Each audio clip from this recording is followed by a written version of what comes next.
Lucas 15, versículo 3 em diante. E diz o seguinte, a palavra do Senhor: E ele lhes propôs esta parábola, dizendo: Que homem dentre vós, tendo 100 ovelhas e perdendo uma delas, não deixa no deserto as 99 e vai após a perdida até que venha achá-la? E achando-a, a põe sobre os seus ombros, rejubilando. E, chegando a casa, convoca os amigos e vizinhos, dizendo-lhes: Alegrai-vos comigo, porque já achei a minha ovelha perdida. Digo-vos que assim haverá alegria no céu por um pecador que se arrepende, mais do que por 99 justos que não necessitam de arrependimento. Amém? Glória a Deus.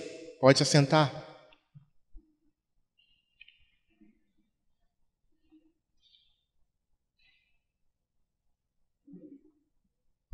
Louvado seja o nome do Senhor. Amados, a princípio, nessa parábola do capítulo 15, no início do capítulo 15, a gente vê o Senhor buscando aquela ovelha que estava perdida.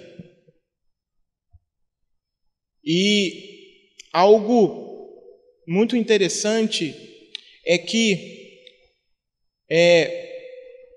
apesar e mesmo que o Senhor tenha ido buscar aquela ovelha que estava perdida, as 99 não ficaram desamparadas. Amém? Elas estavam guardadas.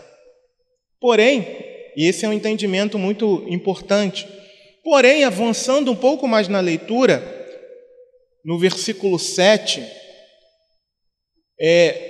diz: Digo-vos que assim haverá alegria no céu por um pecador que se arrepende, mais do que por 99 justos que não necessitam de arrependimento. Alguém fez essa pergunta lá no encontro e me saltou os olhos, né? Porque a pessoa fez uma pergunta dizendo se essas 99, elas diziam respeito às 99 do versículo 4.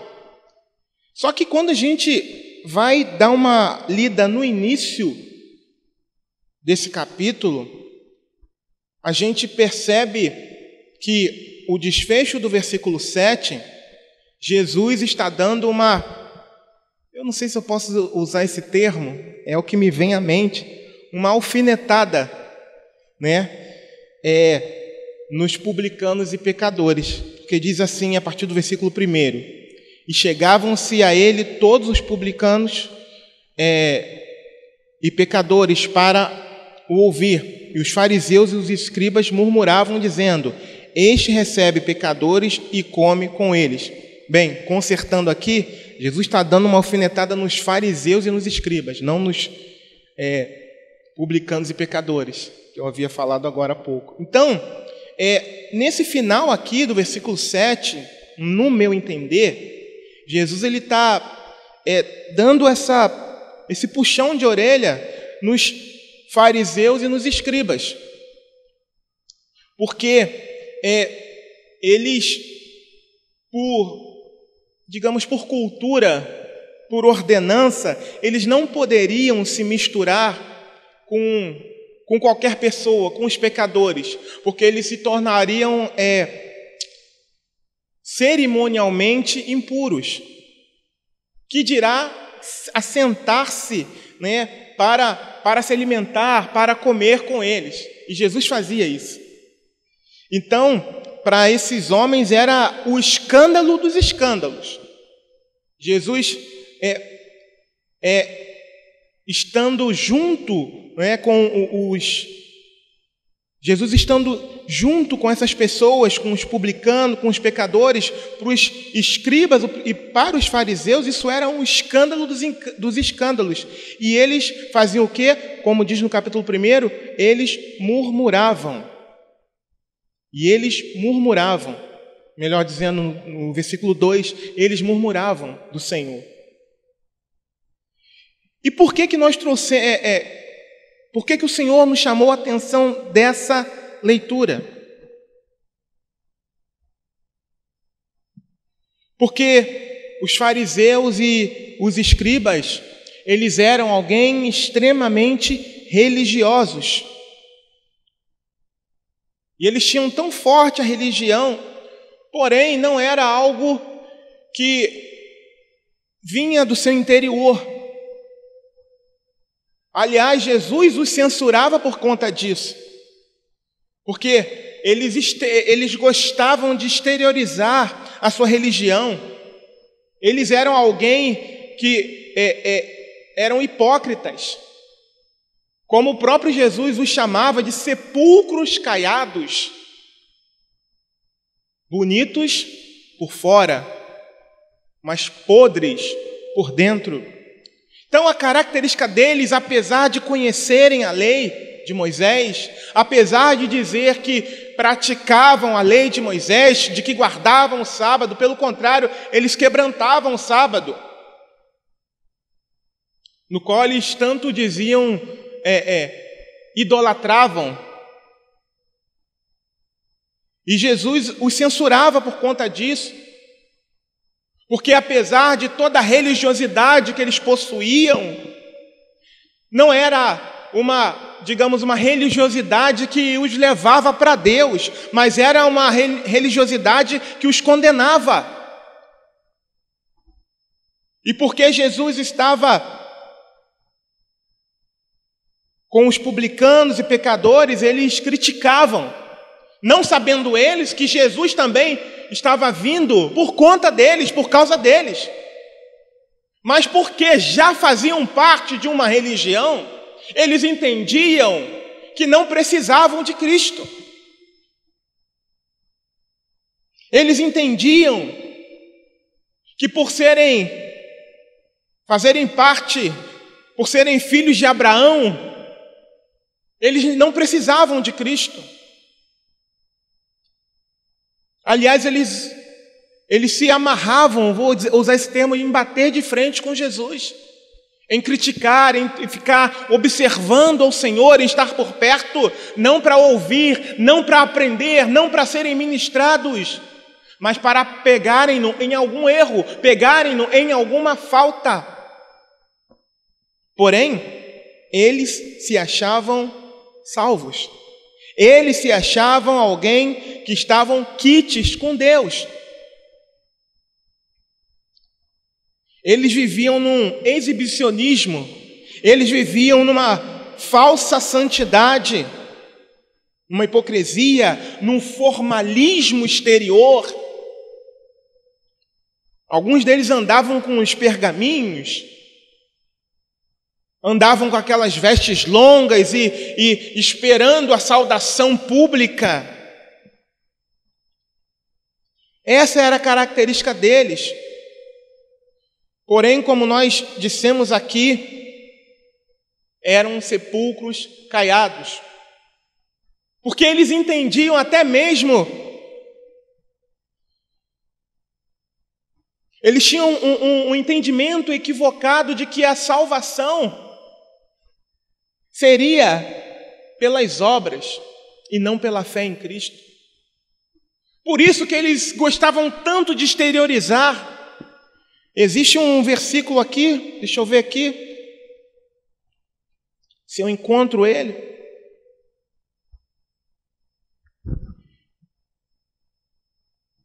Versículo 18, deixa eu ver, capítulo 18, versículo 9 ao 14, deixa eu ver se é esse aqui mesmo.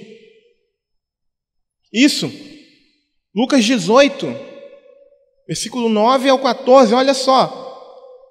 E disse também esta parábola a uns que confiavam em si mesmos, crendo que eram justos. Está falando de quem? Exatamente. Está falando desses homens. E desprezavam os outros. 2 homens subiram ao templo. Os 2 foram para o templo para orar. Um, o fariseu, e o outro, o publicano. Mais uma vez os 2 na história. O fariseu, estando em pé, orava consigo desta maneira: ó Deus, graças te dou, porque não sou como os demais homens, roubadores, injustos e adúlteros, nem ainda como este publicano. Jejuo 2 vezes na semana e dou os dízimos de tudo quanto possuo. O publicano, porém, estando em pé de longe, nem ainda queria levantar os olhos ao céu, mas batia no peito, dizendo: ó Deus, tem misericórdia de mim, pecador. Digo-vos que este desceu justificado para a sua casa, e não aquele, porque qualquer que a si mesmo se exalta será humilhado, e qualquer que a si mesmo se humilha será exaltado. O fariseu e os escribas, essa raça de religiosos, entendia que eles já eram justos. Eles pensavam, eles confiavam em si mesmos. Eles viviam numa autojustiça. Eles não criam na justiça de Deus, mas viviam na sua alta justiça, porque faziam. Como diz esse capítulo aqui, no versículo 18, o capítulo 18, porque eles oravam muito, jejuavam, porque eles cumpriam toda a lei, ou achavam que cumpriam a lei. Mas era algo que não vinha do fundo do coração, era algo que não vinha para agradar a Deus, porque eles faziam questão de demonstrar isso. Eles faziam questão de demonstrar, de uma forma hipócrita, a religião em que viviam. E por outro lado, a gente vê Jesus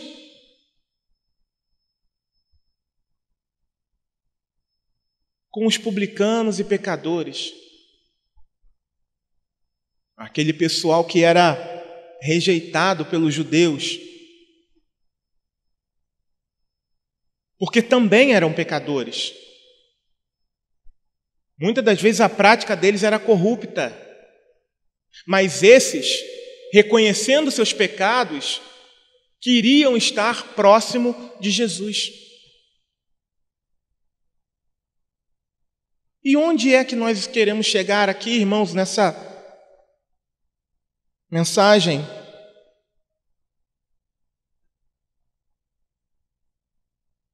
Quantos de nós, mesmo que de forma inconsciente, também não vivemos debaixo dessa mesma atmosfera que esses fariseus e escribas?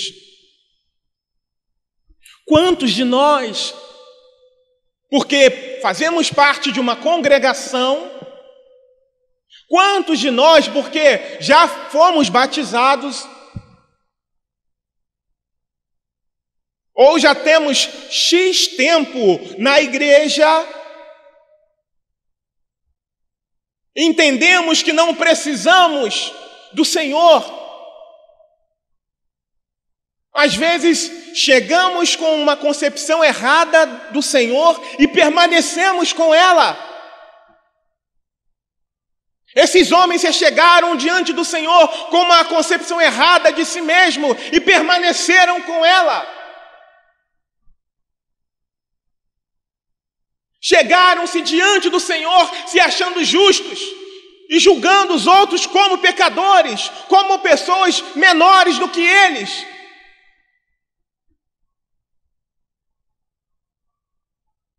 Quantos de nós, porque um dia se batizaram numa igreja e disseram: sim, Senhor, eu quero passar pelo batismo, e uma vez batizados, já entendem que estão no caminho,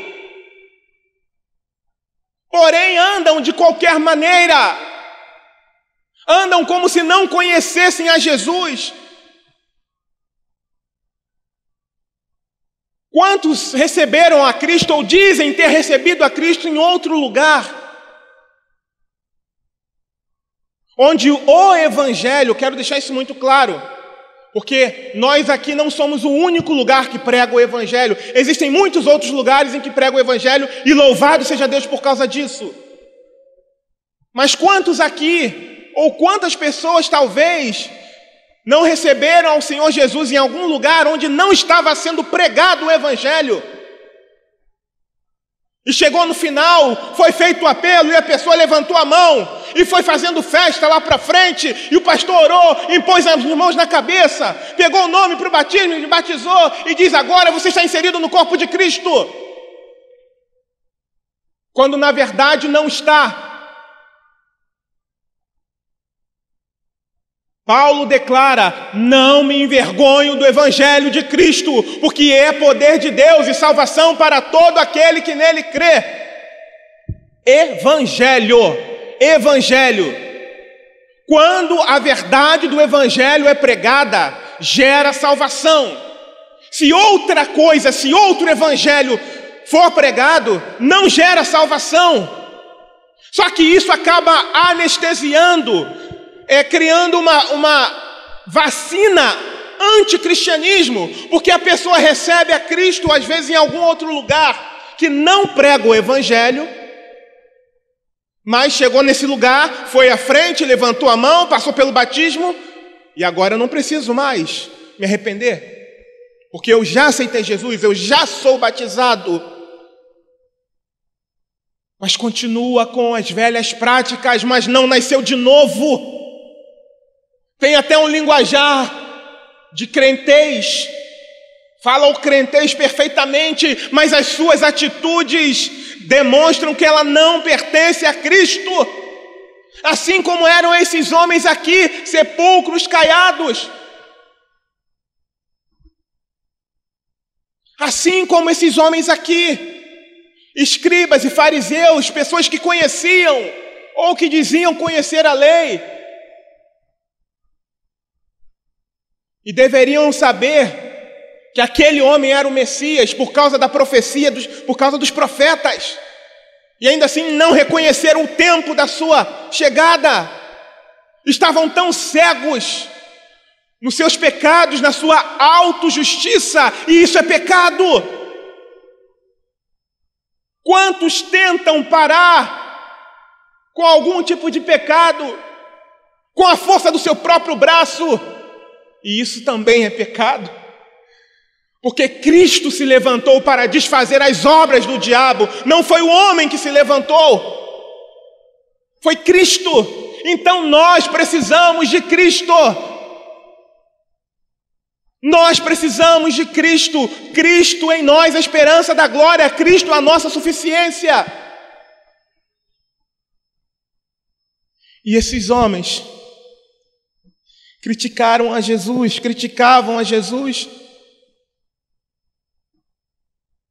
porque ele se assentava com os pecadores, ele comia com eles, mas essas pessoas enxergavam em Jesus o Cristo, o Filho de Deus, enquanto esses religiosos, que deveriam ter a mesma percepção, se achavam justos demais para se render a Jesus.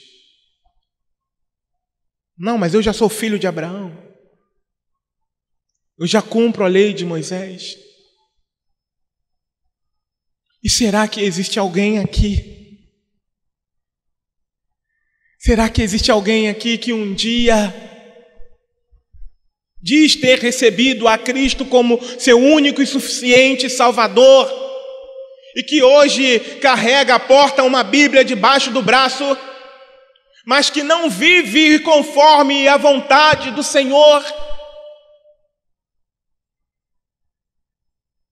Irmãos, isso tem sido muito doloroso para nós. Conviver com essa realidade. Pode alguém nascido de novo ser morada de demônios? Sim ou não? E a gente tem vivido com isso. Não nasceu de novo. Não nasceu de novo. Pode alguém que nasceu de novo viver na prática do pecado, sim ou não? Não. Porque quem vive na prática do pecado é filho do diabo, conforme diz a Escritura.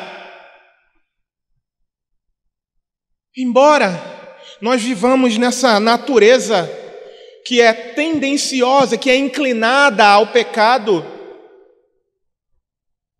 nós fomos libertos pelo poder que há no nome de Jesus, irmãos. Fomos lavados e remidos no sangue de Jesus. E o pecado já não é mais um estilo de vida para nós, é um acidente. E quando a gente erra, a gente sente, a gente chora, a gente dobra o joelho na presença do Senhor, a gente vai até o irmão e se humilha. A gente chega diante da igreja e pede perdão. Como aconteceu hoje pela manhã aqui. Obra sobrenatural do Espírito Santo. Essa é uma característica do Filho de Deus que erra, mas que tem o Espírito Santo dentro de si. E sente a dor de ter cometido um deslize, de não ter vigiado, e vai até o outro e pede perdão, e vai até o outro e se humilha. Mas esses homens aqui estavam tão cheios de si mesmos, estavam tão cheios porque faziam alguma coisa. E quantos de nós também não reagimos dessa mesma forma, por mais que a gente não reconheça isso? Você quer ver? Eu não mato, eu não roubo, eu faço tudo certinho. Eu vou à igreja, já sou batizado, participo da ceia, participo das reuniões, dos encontros, das reuniões de oração. Quando o pastor convoca para alguma chamada, para alguma programação, eu estou dentro. Cuidado. Nós fazemos, nós participamos porque somos salvos, não para sermos salvos. Se há algo de bom em nós, não nasceu por nossa própria vontade, mas foi gerado pelo Espírito Santo de Deus em nós. Mas é importante que cada um de nós venha fazer uma autoanálise, venha olhar para dentro de nós mesmos para vermos se nós estamos na fé. Porque o que está acontecendo é muito grave.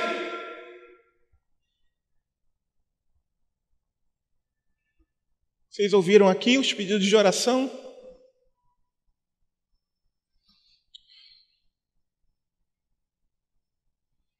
Alguns nomes que foram citados pedindo por libertação de gente que a gente chama de irmão. Isso é natural, irmãos? De gente que tem quase a minha idade de evangelho e a gente tem que orar por libertação? Isso é natural? Ou então aquela pessoa que tem muito tempo, mas se comporta como uma criança. Tem que nascer de novo. Tem que nascer de novo. Tem que nascer de novo. Como Jesus disse a Nicodemos, se você não nascer da água e do Espírito, você não vai entrar no reino de Deus. E não adianta gastar a sua vida aqui dentro. Se Jesus não é o seu Senhor, se Jesus não for o meu Senhor, de nada vai adiantar eu estar ministrando aqui para vocês. Quando eu descer à sepultura, o meu lugar não será na Nova Jerusalém. De nada vai adiantar, então é importante que cada um de nós tenha o coração aberto, disposto a ouvir o Evangelho e a se arrepender, a pedir ao Espírito Santo: Espírito Santo, sonda o meu coração e vê se há em mim algum caminho mau e me guia pelo caminho eterno. Porque muitos que estão dentro das igrejas padecerão, irmãos. Muitos dos que ouvem sermões dentro das igrejas irão padecer porque não deram ouvidos ao evangelho da verdade, porque endureceram seus corações. E essa é uma realidade na qual nós temos enxergado, na qual o Senhor tem falado ao nosso coração, na qual tem saltado aos nossos olhos. Então é importante que cada um de nós faça uma autoanálise. Eu estou em Cristo. Será que eu não sou um desses?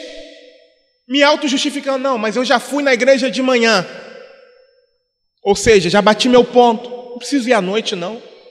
Às vezes é uma atitude boba. Ah, não, eu já fui na quarta-feira, no domingo eu não vou, não.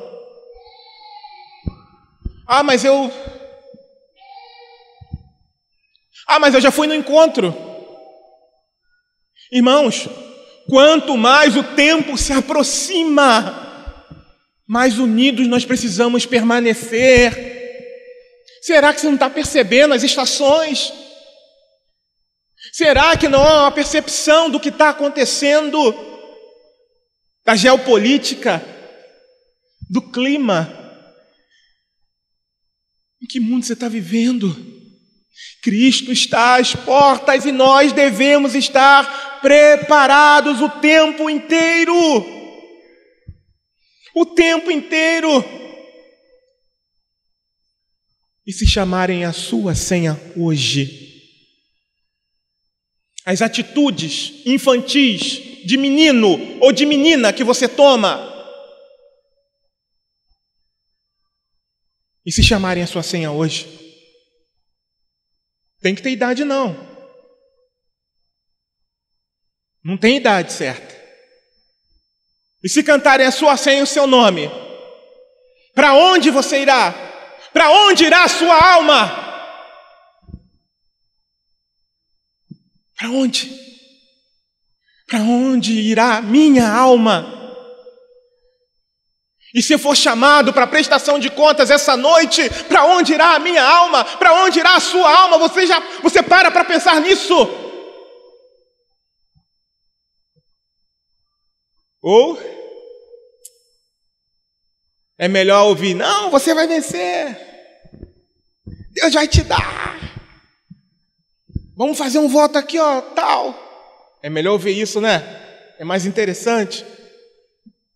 Ou ser confrontado, porque diz respeito à nossa eternidade, e a eternidade é para sempre. O que é melhor? Algo passageiro, que faz cócegas no seu ouvido? Ou ser confrontado, ou ser imprensado para olhar para a própria ferida? Sabe como foi que minha esposa descobriu que estava com câncer? Porque o médico falou a verdade para ela. E ele não chegou para ela: não, continua vivendo a sua vida. Tem um negocinho aqui no exame, sabe? Aí, não, continua vivendo. Segue seu rumo. Vai viver. Você é pobre, né? Já tem uma vida sofredora. Segue assim mesmo. Não vou trazer mais sofrimento para você, não. Foi isso que o médico falou com ela? Não. E eu não me esqueço do dia em que o médico falou que o cabelo dela ia cair. Ele falou, irmão, sem brincadeira, umas 4 ou 5 vezes. Aí ele está conversando: nós vamos fazer aqui quimioterapia, aquela coisa toda, mas o cabelo vai cair. Aí ela resistiu um pouquinho, eu senti que ela resistiu um pouquinho. Ela: não, doutor, mas tem alguns casos e tal. Aí ele continuou falando e tal. Daqui a pouco: olha, mas o cabelo vai cair, tá? Estou avisando. Falou a segunda vez. Aí eu senti o semblante dela caindo um pouquinho. E daqui a pouco, tá ali na consulta, aquela coisa de novo, tá? Olha, não se esqueça, o cabelo vai cair. E quando estava saindo, ele falou: falou algumas coisas: o cabelo vai cair. E caiu. Ele não escondeu dela. Ele falou a verdade. Deixou a gente preparado. E o pregador do evangelho tem que fazer o quê? Fazer vocês rirem quando a verdade, quando a realidade salta aos nossos olhos. Há pessoas no nosso meio que a gente chama de irmãos e que precisam de um novo nascimento, irmãos. E não é um achismo, não, é a prática. Por isso que nós estamos falando disso. Por isso nós estamos falando que é necessário se fazer uma autoanálise para ver se de fato há uma fé salvífica em você, senão é o inferno o seu destino. Assim como desses fariseus e escribas aqui, que rejeitaram o tempo da visitação, que rejeitaram o autor da vida, que rejeitaram a Cristo, que não se reconheciam como pecadores, como alguém que estavam tendenciosos ao pecado, à condenação. A Bíblia declara, irmãos, que todos pecaram e destituídos estão da glória de Deus. Logo, todos precisam de salvação. Só que esses homens aqui não entendiam isso. Eles se achavam justos demais para crer em Cristo, para crerem naquele carpinteiro, naquele homem que vinha da Galileia. Se achavam justos demais, muito conhecedores, muito cumpridores dos rituais. De coração eu espero que você não seja um desses. Eu espero não ser um desses. Não, pastor, eu já fui na quarta, por isso que eu não fui. O quê? Você está batendo ponto? É isso? É tipo aquela questão de recarregar a bateria? É isso? É assim que você vê o cristianismo? A sua vida com Deus é assim? Não, eu já fui Não, pastor, porque eu já fui de manhã, por isso que eu não estou indo, não fui à noite. Ou tantas outras coisas, irmãos, que muitas das vezes parece que é um celular, sabe? Não, eu vou recarregar só 50%. Não, só 25% tá bom, dá para segurar bastante. O meu é mais moderno, entendeu? Aí segura bastante, segura mais tempo. Não! Nós precisamos nos arrepender todos os dias. É necessário nos arrependermos diariamente, irmãos. É necessário descermos à casa do oleiro e clamar ao Senhor por misericórdia diariamente. Não é porque um dia nós passamos pelas águas do batismo que agora está tudo bem, que agora está tudo quite, agora está tudo certo. Não, eu tenho que abandonar o pecado todo dia. Lembre-se de que a salvação é um processo. Você não se reconcilia com Cristo e está completamente pronto. Não, não é assim, é um processo. E algumas coisas você vai deixando ao longo do caminho, dessa caminhada, desse caminho estreito, vai deixando gradativamente. Até porque aquele que começou a boa obra, irmãos, ele é fiel para terminá-la. Ele começou e ele vai terminar. Mas a pergunta é, será que ele já começou em você, em mim? Para esses escribas e fariseus aqui, que murmuraram, que criticaram porque Jesus recebia pecadores e comia com eles? Não. Não. E para você? E para mim? Onde nós queremos passar a eternidade? O fato de estar aqui não garante a nenhum de nós a salvação.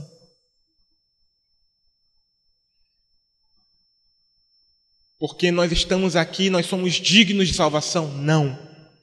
Porque Jesus morreu na cruz do Calvário. Ele nos comprou com seu precioso sangue e nos fez aptos a sermos recebidos por Deus. E foi por graça, não pelas nossas obras.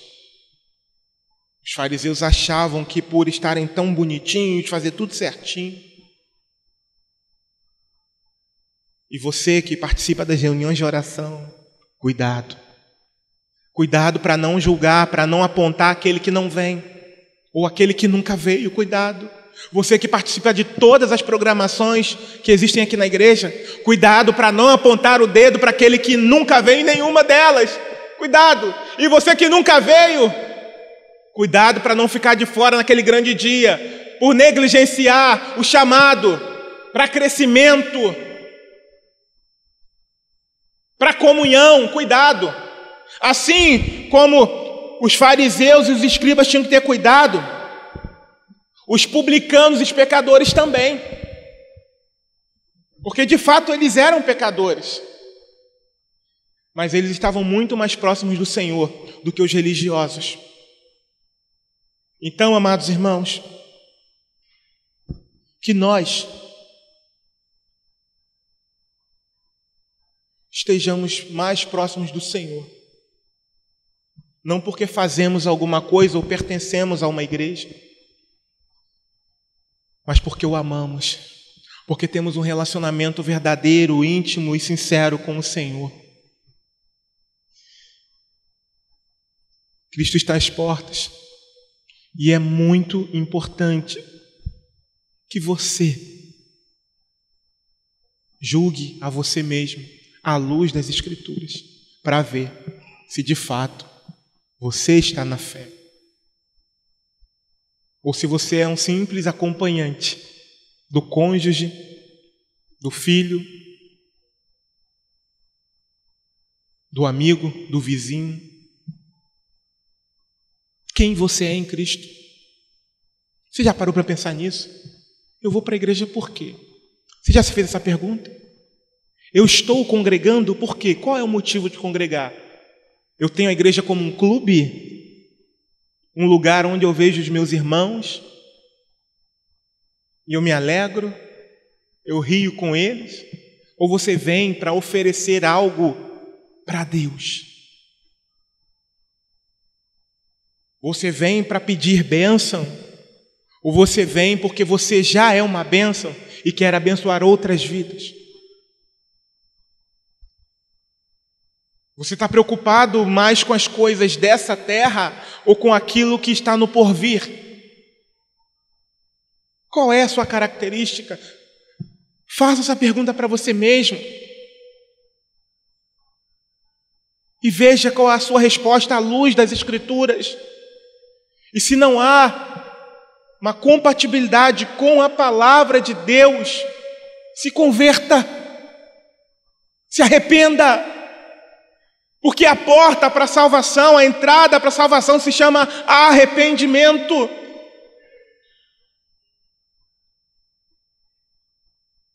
Na sexta-feira nós começamos a epístola aos Gálatas e falávamos um pouco sobre o que a gente está tratando aqui hoje.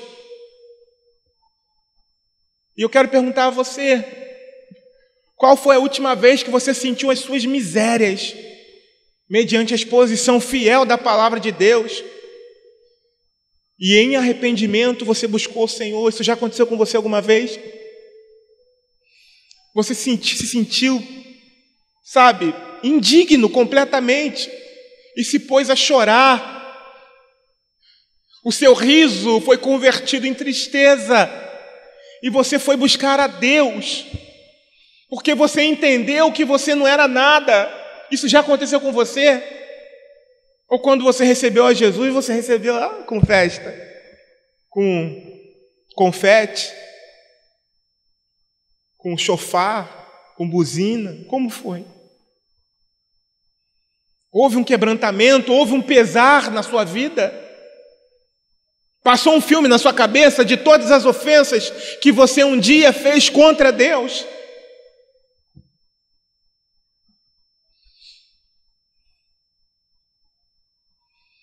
Deus me fez passar por isso, irmãos. E ao mesmo tempo que foi um momento terrível na minha vida, foi maravilhoso. Porque aquele que fez a ferida, ele ligou. Eu passei muito tempo triste. Não foi com ninguém, não foi com o homem, foi comigo mesmo. Por conta dos meus pecados, das minhas ofensas, da minha vida inteira de ofensas contra Deus. E eu tive uma triste convicção naquele período. E foi a seguinte oração que eu fiz a Deus: Deus, eu fiz uma triste descoberta ao meu respeito. Eu não sou salvo. E naquele período eu eu me pus a buscar ao Senhor em oração. Durante, não sei precisar quanto tempo isso aconteceu. Mas foi um momento em que eu não conseguia sorrir. O meu riso, de fato, se transformou em tristeza. Porque até então eu achava que estava tudo bem. Até que o Espírito Santo me mostrou que não estava tudo bem com a minha alma. Não estava tudo bem com o destino da minha alma. A qualquer momento meus pés poderiam escorregar e eu encontrar uma eternidade longe de Deus. Longe de Deus. Mas aprove ao Senhor ter misericórdia de mim para estar contando isso aqui para vocês agora. Alguém que vivenciou isso, alguém que estava sentado no banco da igreja, ou melhor, alguém que estava num ativismo religioso, que fazia uma coisa, que fazia outra, que tinha título eclesiástico, mas não havia experimentado um novo nascimento. Esse era eu. Até que o Senhor, por sua infinita graça e misericórdia, irmãos, exatamente como os fariseus eu era, um hipócrita. Mas um dia o Espírito Santo me mostrou quem eu realmente era e eu tomei um susto e me entristeci comigo mesmo. E só então eu comecei a clamar ao Senhor, dizendo: Senhor, por favor, me salva. Fiz uma triste descoberta a meu respeito. Por amor ao teu nome, Deus, me salva, irmãos. E não foi um dia, não foi uma semana, foi um período que eu não sei quanto tempo durou. Eu não sei precisar para os irmãos quanto tempo durou uma profunda tristeza, um profundo pesar na minha alma. Mas eu sei de uma coisa: a misericórdia do Senhor raiou sobre a minha vida. E essa mesma misericórdia pode alcançar você. O que está te prendendo? Existe alguém aqui que está vivendo na prática do pecado? Se existe alguém, se arrependa, abandone imediatamente, em nome de Jesus, confesse ao Senhor e alcance misericórdia. Porque o mais interessado em que você fique preso nas jaulas do pecado é Satanás.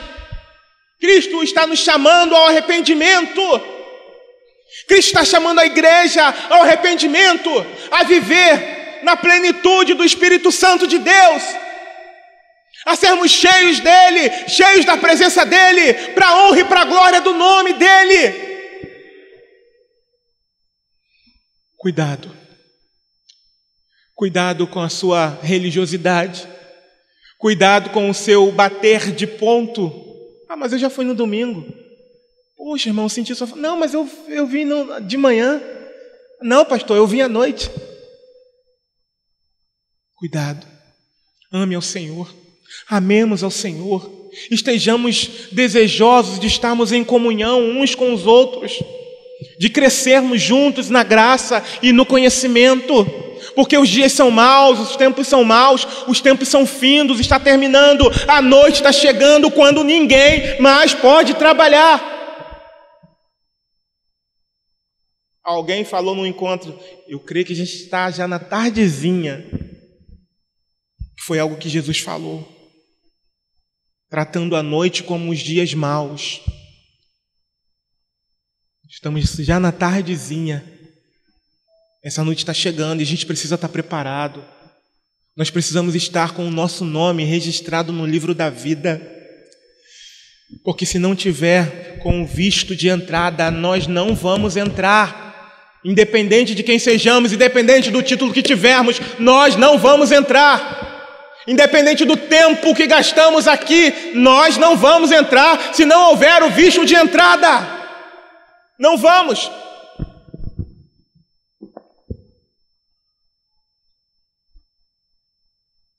Eu finalizo aqui,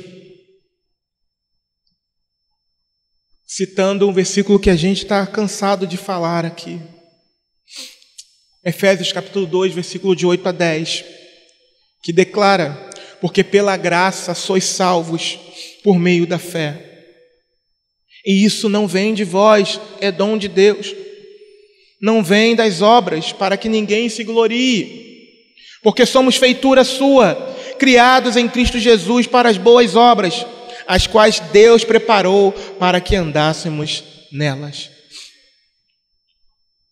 Eu quero convidar você a se colocar de pé.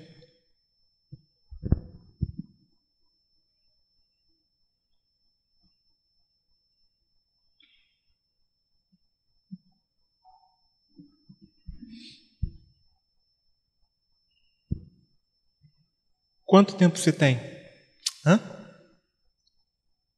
2? 5? 10?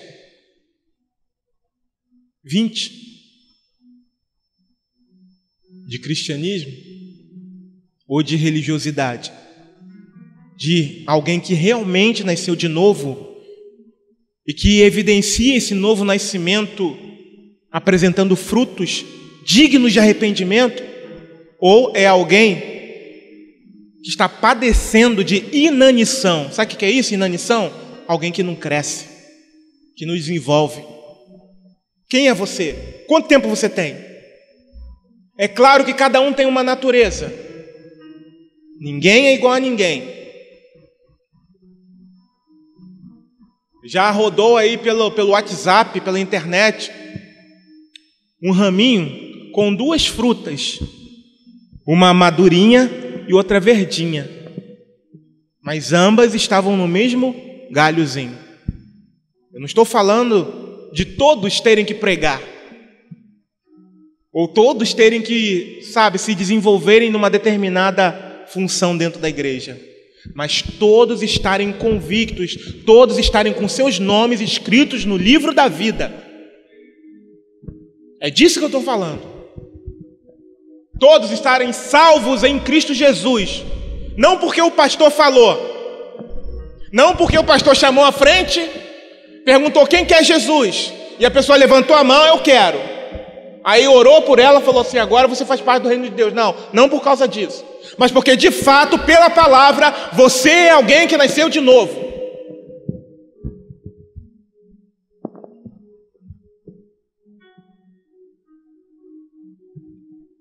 (20, 30, 40, 50... eu tenho 50 anos de evangelho ou de religiosidade. Independente do tempo, irmãos, se não houver um novo nascimento,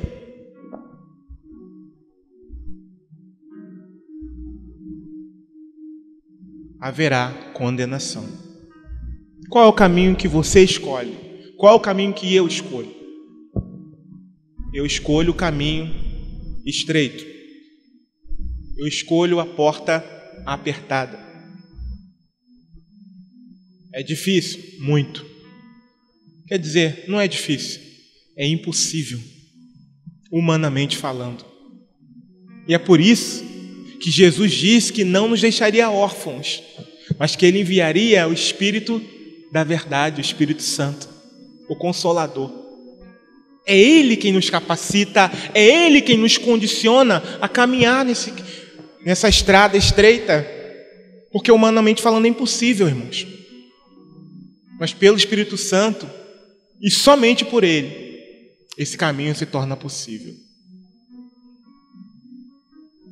Então o meu apelo não é para que você venha aqui à frente. Não. Para satisfazer meu ego? Não quero. Meu apelo é que se você, ao analisar a palavra,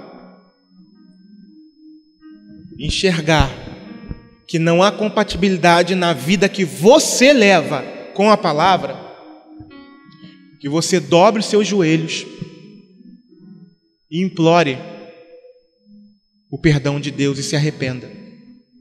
E se ainda assim você quiser, peça a nossa ajuda. Nós estamos aqui, não para apontar o dedo para você, mas para fazer isso aqui, estender as mãos, para caminharmos juntos, até a volta do nosso Senhor Jesus. Porque Cristo Jesus é o bom pastor. Amém? Pai, nessa noite eu te peço, não nos deixa com sentimentos igual a desses homens. Nos livra disso, Senhor. Não nos deixa com sentimentos como dos fariseus, como dos escribas, que por se acharem justos demais, rejeitaram o autor da vida. Ou que por confiarem nos seus afazeres religiosos, acharam que não precisavam do Senhor. Mas eles não entenderam que todos pecaram, inclusive eles. E que necessitam, ou que necessitavam do Senhor. Tem gente que nasceu, ou que diz ter nascido em lar cristão, mas não tem atitudes cristãs. Converte esse coração, Senhor, como um dia fizeste comigo. Por misericórdia, não houve nenhum merecimento da minha parte, nenhum. Eu não fiz absolutamente nada por merecer, pelo contrário, eu estava a te ofender. Mas o Senhor teve misericórdia de mim. E a mesma misericórdia que foi derramada sobre a minha vida, eu clamo ao Senhor para derramar sobre a vida daquele que clamar a Ti, daquele que se reconhecer em apuros, daquele que se reconhecer mesmo dentro da tua casa, perdido, como eu estava, mesmo dentro da tua casa, perdido, até que o Senhor me encontrou. Pai, eu te peço, converte os nossos corações, livra-nos do auto-engano, livra-nos da autojustiça, livra-nos de acharmos que estamos indo tudo certinho, porque fazemos parte de uma igreja bíblica, mas que, Senhor, estejamos sempre nos analisando à luz da Tua palavra, que estejamos sempre, Senhor, falando contigo, perguntando ao Senhor, que estejamos sempre nos arrependendo dos nossos pecados,